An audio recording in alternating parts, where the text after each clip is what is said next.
Jamie Kern Lima, her podcasting friend, is appearing in season 2. So we're gonna get more of the moans and the yes.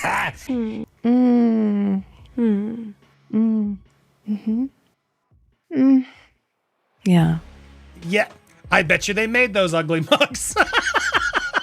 I don't know what's happening. I'm so glad you came to show me how to do this. You think so? Who was the woman with the wig? What was that all about? Did you see her? I don't know who that She was. needed but a haircut, man. I wouldn't want her hair in the stuff that she was making. Dreadful. Oh, Lord, my husband again. My husband. Meghan, call your dad. They say you can tell a lot about a person by the way they react when the spotlight dims. And if insiders are to be believed, Meghan Markle is not taking Netflix's latest move lightly. Word from people close to the deal is that she's absolutely furious over what's being called a downgrade. The couple's once headline-making 9-figure partnership now reduced to a far leaner first-look arrangement. The days of guaranteed massive checks just for signing their names? Allegedly over. Instead, Netflix now gets to pick and choose from whatever the Sussexes pitch, and if the streamer passes, they're free to shop elsewhere. Sounds flexible on paper, but in Hollywood, that's code for you're not worth locking down anymore.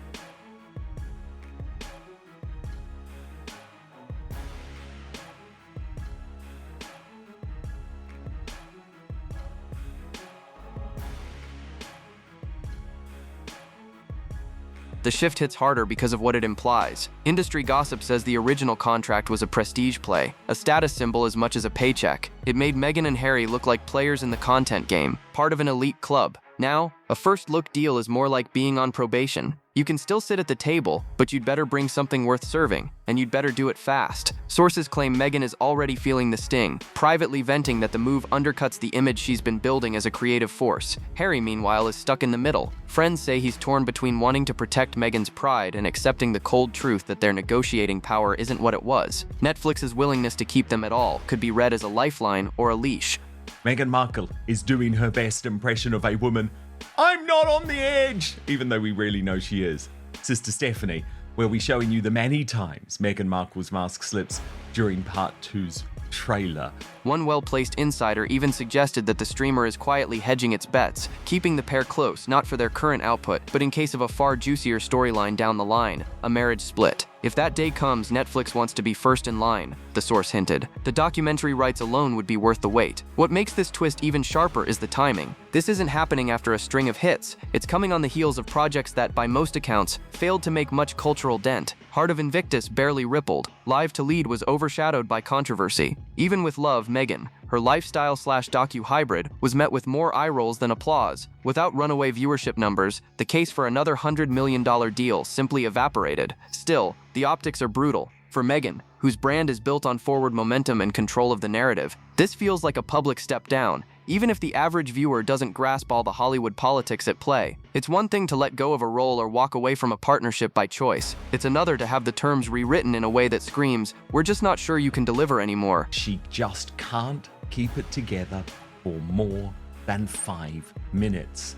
Royal News Network was also taken by the official shots pointing out, wow, the photoshopping and airbrushing here is insane. And if the whispers are true, Netflix's real interest isn't in the fruit plates or DIY crafts. It's in the tension, the cracks, the possibility of a royal-adjacent implosion. That possibility is what keeps their name on the books for now. But as we're about to see, the trouble doesn't stop with the contract. The very next move Meghan made would set the internet ablaze, and not in the way she hoped. The new Season 2 trailer for With Love, Meghan should have been her moment to silence the doubters. A polished teaser, a wave of glowing press, maybe even a surprise or two to prove that this second chapter would be different from the first. Instead, it became a lightning rod, and for all the wrong reasons. Within hours of dropping, the internet had sharpened its claws, picking apart every frame, every glance, every painfully timed laugh. The phrase "right on cue" wasn't just in the trailer, it became the punchline. But I can't believe you haven't mentioned her Christmas special. Oh, well, this was yesterday. We had a whole series of what people should call it. What won it yesterday on Drive was Harry and Meghan's Christmas Yuletide log that you can't flush away. Viewers swore they could practically see the invisible director's hand guiding Meghan's reactions, the smiles arriving a beat too late. The pause is calculated for effect, and it wasn't just casual viewers making these digs. Even seasoned entertainment bloggers, usually careful with their words, describe the tone as brittle, over-rehearsed, and in one biting review, a Pinterest board, trying desperately to be a person. But the real shock came from the guest list. The camera lingered on Chrissy Teigen, her easy laugh and warm hug framed like a seal of approval. It might have played as harmless celebrity sparkle if Teigen didn't have her own baggage. Critics were quick to remind the world of the very public cyberbullying scandal that nearly derailed her career, an odd choice for a show that claims to champion kindness and anti-bullying causes. One social media comment summed it up with brutal clarity: "You can't campaign against trolls with the queen of Twitter trolling at your side." Then came Jay Shetty, the self-help author and podcast star beloved by celebrities and shadowed by persistent allegations about plagiarized content and an embellished backstory. Whether those claims hold weight or not, his inclusion raised eyebrows. If Meghan is trying to rebuild credibility, why surround herself with people whose own reputations are under fire? To some, it smelled less like a curated guest list and more like a desperate grab for star power. This fever dream ever end? Couldn't even make it through the trailer. Oh my God. Yeah, exactly. Shitflix. Well, this looks terrifying. She is insufferable. Regardless of the optics, the backlash spread fast. TikTok clips mocking the overly staged bread-cutting scene went viral. A freeze frame of berries tumbling toward what looked like a sewer grate became a meme, symbolizing, as one viral post put it, the whole vibe. Comments flooded in, not just about the aesthetics, but about the disconnect, the gap between the show's polished branding and the messiness it seemed to ignore. For Meghan, the timing couldn't have been worse. This trailer wasn't just another promo. It was the first real content drop since news of the Netflix downgrade. Industry watchers say she needed a win to prove she could still pull in an audience worth that first look slot. Instead, the conversation was about staged laughs, awkward cameos, and the question no publicist wants trending: does Meghan Markle know how this looks? And while critics were dissecting every second of footage, another layer of speculation started building, one that had nothing to do with celebrity cameos or awkward bread slices, and everything to do with the way of love. Meghan now feels less like a lifestyle series and more like a live shopping channel in disguise. The shift was subtle at first. A branded mug here, a jar of preserves there, but by the time people replayed the trailer a second or third time, the penny dropped. This wasn't just a cozy lifestyle series. This was a sales pitch with set dressing. And once that idea caught fire online, the QVC energy label stuck like glue. I can't get over this sewer grate. Why are we dropping berries into a sewer? What the heck is this? Ugh, everything is just so bland. Rumor has it that this season of With Love, Meghan was engineered around shoppable moments. Scenes designed so that the instant a viewer sees something on screen, they can pull up their phone and buy it from the As Ever website. In theory, it's clever. In practice, it's a gamble. Because Meghan's product line has already been plagued by one glaring issue: availability. Back in season 1, she sprinkled her episodes with pastel flower toppings and bespoke tableware, only for fans to discover they couldn't actually buy them until weeks later, long after the hype had faded. This time, Netflix allegedly made it clear, if products are shown, they'd better be available that same moment. That demand creates a different kind of tension, because behind the scenes, sources claim As Ever operates on micro quantities. In other words, the sellouts that Meghan's team loves to brag about aren't always because of rabid demand, but because the stock is so small it can vanish in minutes. For loyal fans, that scarcity plays like an exclusive badge of honor. For everyone else, it feels like a bait and switch. Comments started to reflect the frustration. "If you're going to show it, sell it," one viewer posted. "Stop pretending it's sold out because the world's obsessed with your jam." And that's where the QVC comparison turns from playful jab to pointed critique. It's not just that the show looks like a home shopping network. It's that the actual shopping experience leaves people annoyed. The holiday special only poured fuel on that fire. Touted as a magical Montecito celebration, the December episode is already rumored to feature a full suite of limited edition As Ever Christmas products, everything from spiced preserves to branded wreath kits. Honestly, how to cut a piece of bread, it's just lovely. And a bunch of, oh God, man, she's awful. Have you seen that? Oh, talk to me. Okay. On paper, it's the perfect seasonal tie-in, but industry insiders are blunt. This is not a holiday tradition. This is a commercial wrapped in tinsel. One even joked that Meghan isn't hosting a Christmas special. She's hosting a checkout cart with a fireplace in the background. It's a tricky position. The first look deal means Netflix is no longer handing over a massive advance just for her name. If this content doesn't perform in both views and sales, the streamer has little reason to keep her on the slate. That pressure can make every frame feel transactional, every laugh or shared recipe a potential product placement. And for a woman already battling accusations of being over-scripted and inauthentic, it's a dangerous lane to swerve into. But the most unsettling part? Behind closed doors, there's talk that this shoppable show is less about proving Meghan's worth to Netflix, and more about Netflix holding its position in case an entirely different kind of blockbuster story falls into their lap. For all the glossy PR around continuing the creative partnership, the reality of this first-look deal paints a much sharper picture. Sources in the industry say Netflix didn't fight to keep Meghan and Harry because they're banking on fruit plates and floral centerpieces. They kept them because of the one storyline that would blow every other project out of the water. A split. It sounds ruthless, but this is Hollywood. Behind every "we're thrilled to continue working together" press release is a spreadsheet. The hard truth is that Harry and Meghan's biggest ratings win was their own tell-all documentary. People tuned in for the scandal, the tears, the royal revelations, not for the banana bread recipes. And inside the offices of Netflix's top brass, there's an understanding that if their marriage were ever to crack in public, it would be content gold. An insider familiar with the negotiations put it bluntly. Is this working? She's always such an expert, but then she's so relatable because she never really knows, is she? The numbers aren't there for another mega deal, but the curiosity factor still is. If they implode, Netflix wants cameras rolling from the first statement to the last headline. By locking them into a first-look arrangement, Netflix ensures that if the unimaginable happens, they'll have the right of first refusal to the most sought-after docuseries in recent history. No rival streamer gets to swoop in first. This theory has been circulating quietly for months, but the Downgrade announcement gave it fresh traction. Why else keep a pair whose recent projects have underperformed? Why risk more lifestyle fluff if you've already seen how little it moves the needle? The answer, some say, is simple. Because the real payday isn't about tea ceremonies, it's about relationship drama. That doesn't mean Netflix is rooting for the worst. At least, not openly. On the record, they talk about thoughtful content and shared vision, but the timing of the deal change, coming after internal viewership data showed with Love, Meghan struggling to break through, lines up a little too neatly with this hedging strategy. And it doesn't help that industry memories are long. They know the last time Meghan and Harry made global headlines, it was because they were torching the bridges behind them. For Meghan,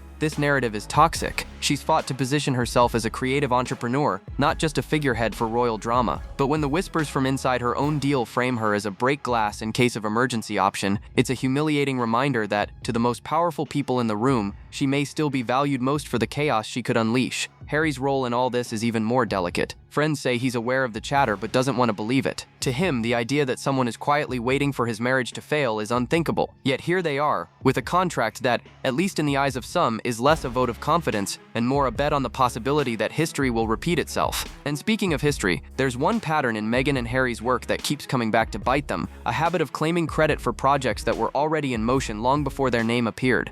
I wanted some huge, honestly, what a load of how is that allowed?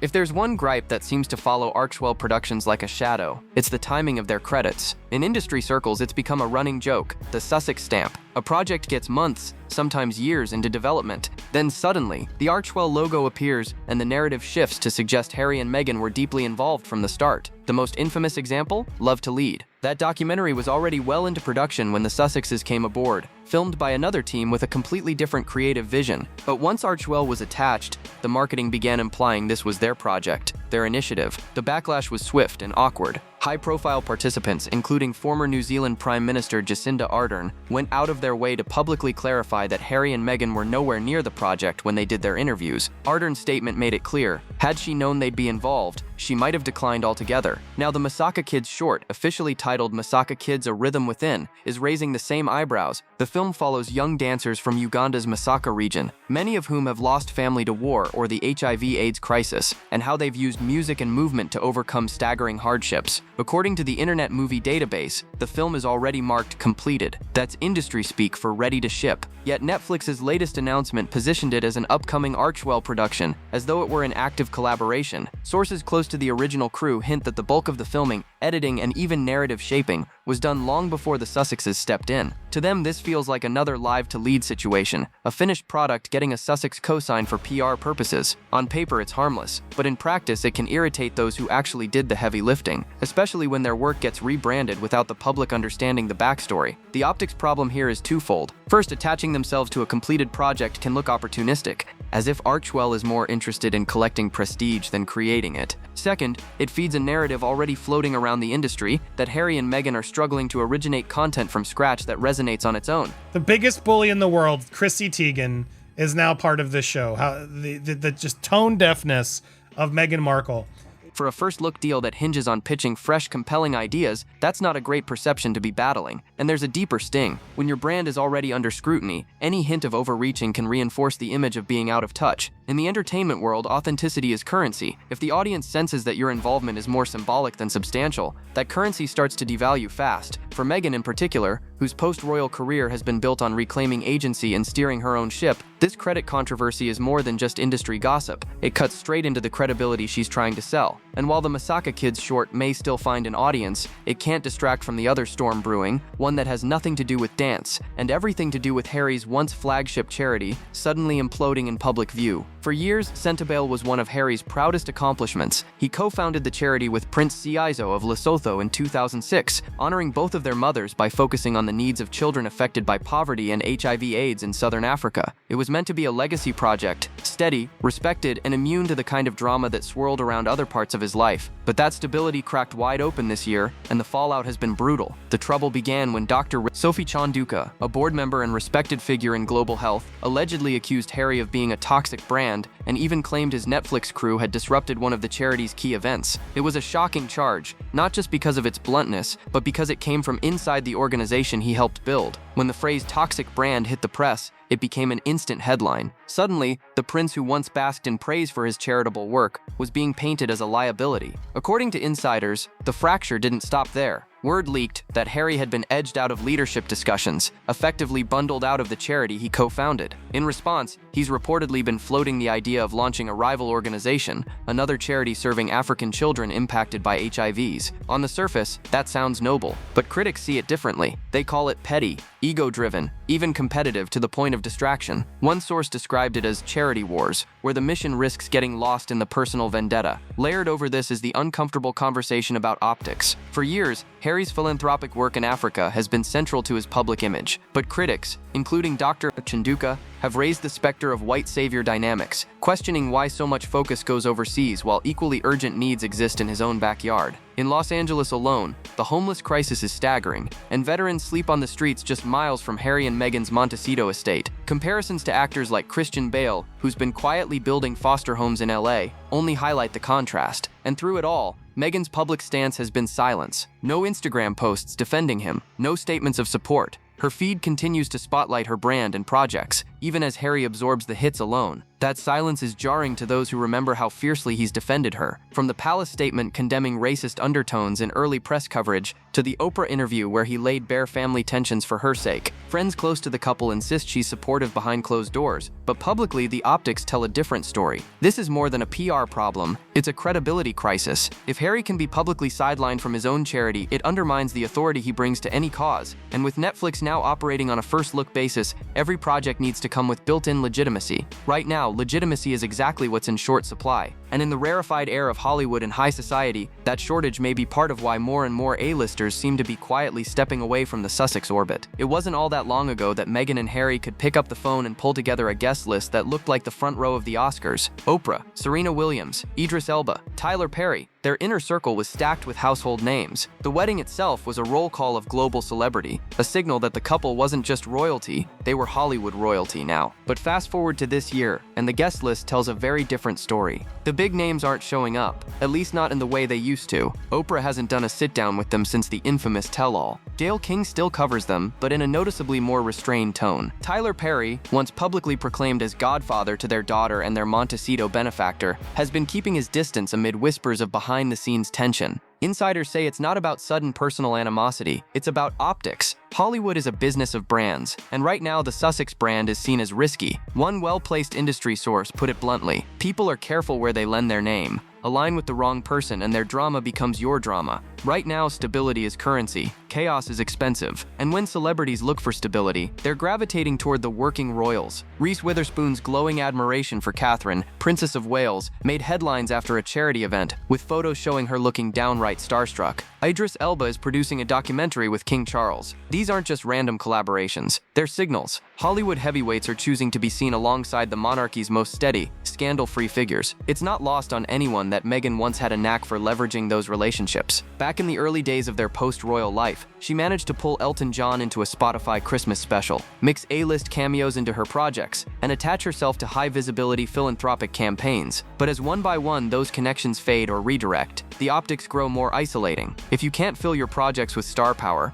you're left leaning on a smaller circle. And that's exactly what critics noticed in the new With Love Meghan trailer. The cameos that once might have been applauded now feel like calculated gambles. Chrissy Teigen, still shadowed by her cyberbullying scandal. Jay Shetty, navigating allegations about his authenticity. These are not the kind of guests who bring you mainstream safety. They're the kind who bring you clicks and risk. For Meghan, this narrowing of her celebrity Rolodex is more than a social setback. It's a production problem. Netflix's first look deal puts the burden squarely on her to deliver concepts that feel fresh and bankable. Without a deep bench of trusted scandal-free collaborators, her pitch meetings get a lot harder. And for Harry, watching this A-list freeze out from the sidelines while his own public standing takes hits in the charity sector, that's its own kind of tension, one that's quietly feeding speculation about how much strain this combination of losses is putting on the marriage itself. From the outside, Meghan and Harry still present a united front, hand in hand at the occasional public appearance, exchanging knowing glances for the cameras, careful to project that polished us-against-the-world energy. But lately, insiders and fans alike have noticed a subtle shift in the optics. When Harry's name has been dragged into headlines for all the wrong reasons, the Centibale fallout, the toxic brand accusation,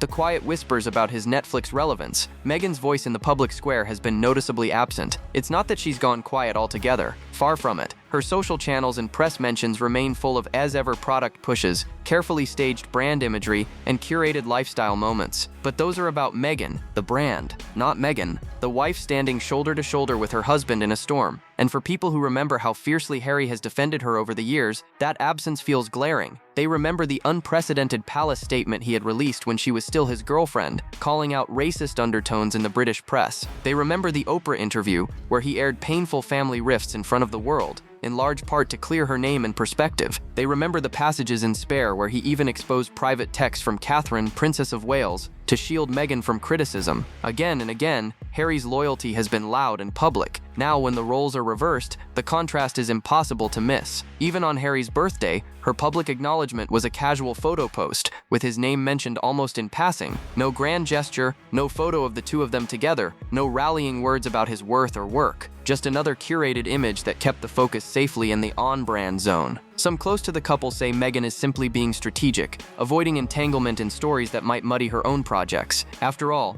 negative headlines are contagious in the PR world. Others believe it's deeper, a sign that the marriage partnership is evolving into something more business-like, where each manages their own narrative and obligations. The problem is, they've built their entire post-royal identity on being an inseparable team. Where stronger together has been the unspoken mantra, whether they're walking into a gala or walking away from the monarchy. When the public starts to sense that together has been replaced with parallel, the mystique they've relied on begins to fracture, and the timing couldn't be more delicate. With Netflix expecting them to deliver under a first-look model, the perception of unity is part of the sell. A couple weathering storms side by side is a compelling brand. A couple whose silences hint at different priorities, that's a harder pitch, unless, of course, you're one of the executives quietly calculating how much more valuable they might be apart. But for now, the spotlight is still on the show. And that brings us back to the audience, because whatever Meghan and Harry think they're serving in With Love, Meghan Season 2, the reaction from viewers is telling a very different story. If Meghan and Harry thought Season 2 of With Love Meghan would be their redemption arc, the comment sections told a different story. The trailer hadn't been live for 24 hours before it was clipped, memed, and dissected into oblivion. And it wasn't just the predictable royal critics taking shots, it was casual viewers, lifestyle bloggers,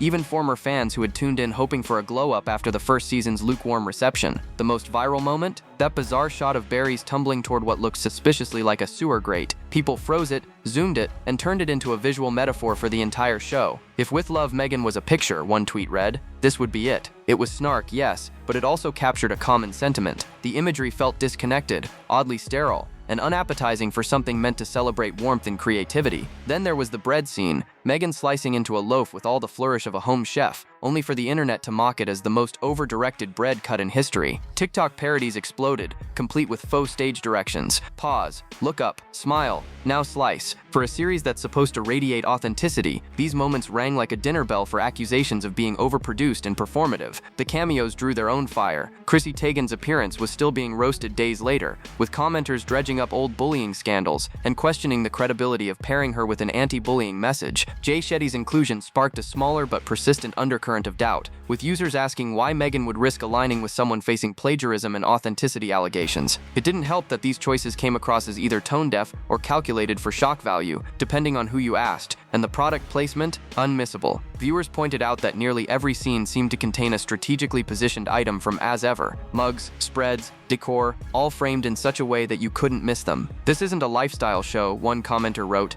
It's a catalog with dialogue. For fans who already felt burned by sold-out products in Season 1, it was a sore point, but perhaps the most telling reaction came from Netflix subscribers, who admitted they weren't planning to watch at all. The trailer, they said, felt like a rehash, same setup, same tone, even some of the same guests from last time. With a first-look deal, Netflix only bites if the content has teeth, and right now the chatter suggests those teeth are dulled. The irony is that every meme, every roast, every snide remark still drives attention. Hate watching is a real metric, and Netflix knows it. But as the laughs pile up, so does the risk. If the audience comes only to poke fun, the numbers might look good in the short term, but the long-term brand damage is harder to shake. Which brings us to the final looming question: what's the real endgame here? And how much of it depends on whether Meghan's rebrand can survive the next big cultural gut check? Behind all the curated shots and careful sound bites, the stakes for Meghan and Harry have never been higher. The Netflix downgrade wasn't just a financial adjustment, it was a signal. The era of guaranteed blockbuster paydays is over. Now every pitch has to prove itself, every project has to justify its existence, and every viewer's reaction matters in a way it didn't when the checks were written up front. For Meghan, Season 2 of With Love, Meghan is more than a show. It's a stress test of her entire post-royal brand. Can she sell herself as a lifestyle authority, a cultural tastemaker, and a creative lead, or will the chatter about overproduction, questionable guest choices, and constant product pushes drown out the message she's trying to send? Insiders whisper that the next few months could define whether she's seen as a long-term player in the entertainment game or a personality best remembered for one explosive royal exit. Harry's stakes are just as personal, but in a different way. His name still carries the most weight when tied to the couple's public image, a reminder that their initial appeal was rooted in the fairy tale prince and his American actress wife. Yet his own public standing is shaky, with the Centibale drama and charity criticisms eroding the patron saint narrative he once enjoyed. And when Meghan's public defense of him is limited or absent, it raises quiet questions about whether they're still pulling in the same direction, or if separate brand priorities have started to take hold. That's where the Netflix hedge theory hangs over everything. Industry veterans believe the streamer is keeping the couple close, not because of bread-slicing montages, but because of the potential for a divorce docuseries that would break viewing records. If Meghan's rebrand falters and Harry's projects stall, the idea of telling their side separately becomes more marketable and more tempting. It's a cold calculation, but in an industry where story is currency, it's not far-fetched. Of course, there's another path. If Season 2 defies expectations and actually resonates with audiences beyond the hate watch crowd, it could give the Sussexes leverage to negotiate more creative freedom, maybe even another multi-year deal. It would also prove they can pivot, that they're not locked into only one kind of story. But pulling that off means more than polished editing. It means finding a way to connect, genuinely, with people who've grown skeptical. Right now, the couple is standing on a fault line. On one side is the safe, soft-focus world of lifestyle content and brand partnerships. On the other is the high-drama terrain of royal family rifts, personal reinvention, and, if the whispers are to be believed, the nuclear option of telling their separate stories. Which way they lean will shape not just their careers, but how history remembers them. And that's why the reactions to a single Netflix trailer feel so outsized, because underneath the pottery wheels and curated pantries is a bigger question neither of them can ignore. Drop your thoughts below, like, subscribe, and stay tuned. The next video is waiting, and you won't believe what's coming next.